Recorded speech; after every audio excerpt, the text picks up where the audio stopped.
తాజాగా జరిగిన లోక్సభ ఎన్నికల్లో ఏపీలో బీజేపీ, టీడీపీ, జనసేన కూటమిగా ఏర్పాటులో పురంధేశ్వరి కీలక భూమిక పోషించింది. ఈ ఎన్నికల్లో పురంధేశ్వరి రాజమండ్రి లోక్సభ నుంచి వైసీపీ అభ్యర్థి గూడూరు శ్రీనివాస్ చేతిలో 2,39,139 ఓట్ల భారీ మెజారిటీతో గెలుపొందారు. ఈ రోజు జరగబోయే ప్రధానమంత్రి ప్రమాణ స్వీకారంతో పాటు కేంద్ర మంత్రులుగా ఏపీ నుంచి పురంధేశ్వరి పేరు ఖాయంగా వినిపించింది. కానీ అనూహ్యంగా ఏపీ నుంచి తెలుగుదేశం పార్టీ తరపున కింజారపు రామ్మోహన్ నాయుడు, పెమ్మసాని చంద్రశేఖర్లకు క్యాబినెట్ బెర్త్లు కన్ఫామ్ అయ్యాయి. కానీ చివరి నిమిషంలో నర్సాపురం ఎంపీ భూపతిరాజు శ్రీనివాస వర్మకు క్యాబినెట్లో చోటు దక్కినట్టు సమాచారం.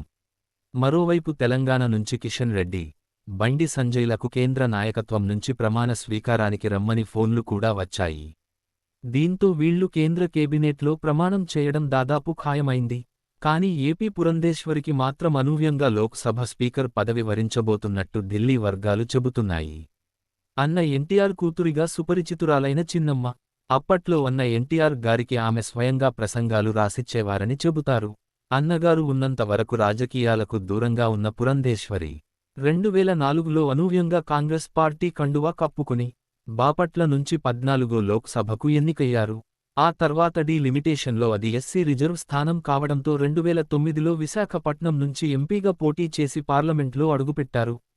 అంతేకాదు 2006లో మన్మోహన్ సింగ్ ప్రభుత్వంలో కేంద్ర మానవ వనరుల శాఖ సహాయ మంత్రిగా బాధ్యతలు నిర్వహించారు.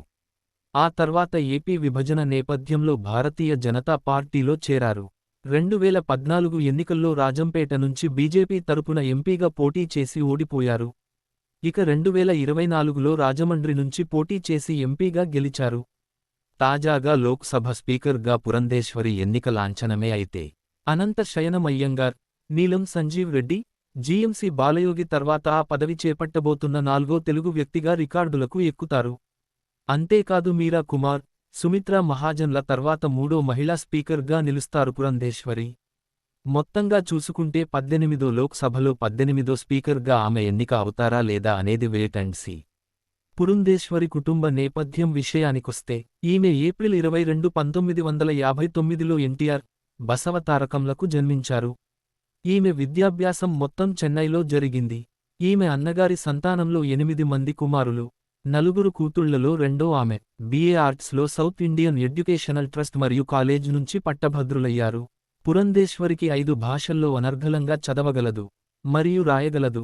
ఈమె 1979లో మే 9న దగ్గుబాటి వెంకటేశ్వరరావును వివాహం చేసుకున్నారు.